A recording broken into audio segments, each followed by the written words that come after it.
The phone rings at 8:17 a.m. Not the kind of ring that startles you, the kind that blends into the morning routine, the kind you answer without thinking. Harold wipes his hands on a dish towel and picks up. "Mr. Thompson," the voice says, calm, official, practiced. "I'm calling from Medicare. There's a problem with your account." The room seems to shrink. The voice continues, steady as a metronome. "We need to verify your Medicare number immediately.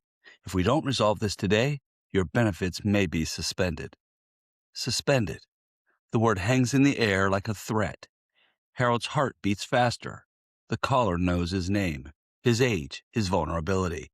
And in that moment, he realizes something chilling. Today, we follow the story of a senior citizen who answered a phone call and found himself face to face with a scammer who knew exactly how to sound legitimate. This is Fraud in a Moment, and the truth starts now. The caller who knew too much. It was just after breakfast when Harold's phone rang, the same time his doctor's office usually called with appointment reminders. He didn't think twice before answering. "Mr. Thompson," the voice said, crisp and official, "I'm calling from the Medicare Benefits Center. There's an urgent issue with your account." Harold froze. The tone wasn't friendly. It wasn't patient. It was authoritative. The kind of voice that made you sit up straighter without knowing why. "We've detected irregularities," the caller continued. "If we don't verify your Medicare number, date of birth, and bank information today, your benefits may be suspended." Suspended. The word hit him like a punch. Scammers intimidating seniors by threatening large bills and cancellations. The caller was following the script perfectly. Harold swallowed hard.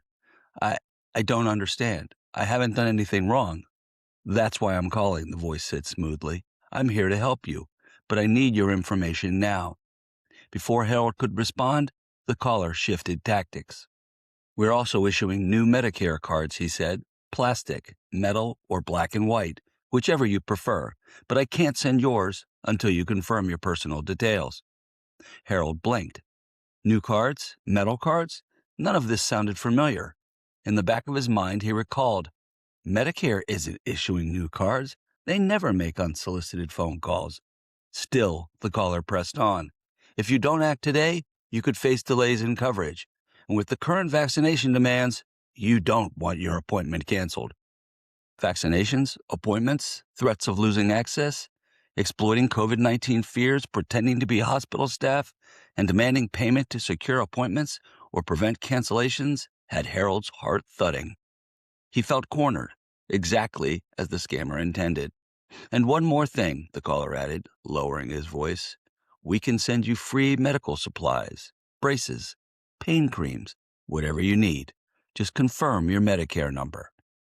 Free items, unsolicited offers. Scammers push these unnecessary medical products and then bill Medicare outrageous amounts, like a $49 jar of cream billed for $32,000, and they do it with Harold's Medicare number.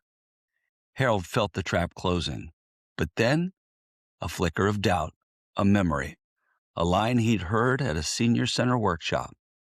Never give your personal information over the phone. Hang up and call the listed number yourself. He took a breath, a long one. "I'll call Medicare directly," he said firmly. The caller's tone snapped. "Sir, if you hang up, your benefits—" Click. And in that instant, the spell was broken. When he dialed the official Medicare number, the truth came fast and clear. No one had called him. No one needed his information. And no one was issuing new cards. And his benefits were never in danger. The man on the phone, a representative, he was a thief, one who almost succeeded.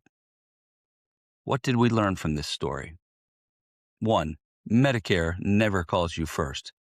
Any unsolicited call claiming to be from Medicare is a red flag. Real representatives do not reach out this way. 2. Threats about suspended benefits are pure manipulation. Scammers use fear to force quick decisions. Legitimate agencies do not. 3. Requests for personal information are always a warning sign. Your Medicare number, date of birth, and banking details should never be given over the phone. 4. Free medical supplies are a classic bait and bill scam. Fraudsters offer braces, creams, or devices to bill Medicare for outrageous amounts. 5. Hanging up is a powerful act of protection. Ending the call and dialing the official Medicare number yourself is the safest response.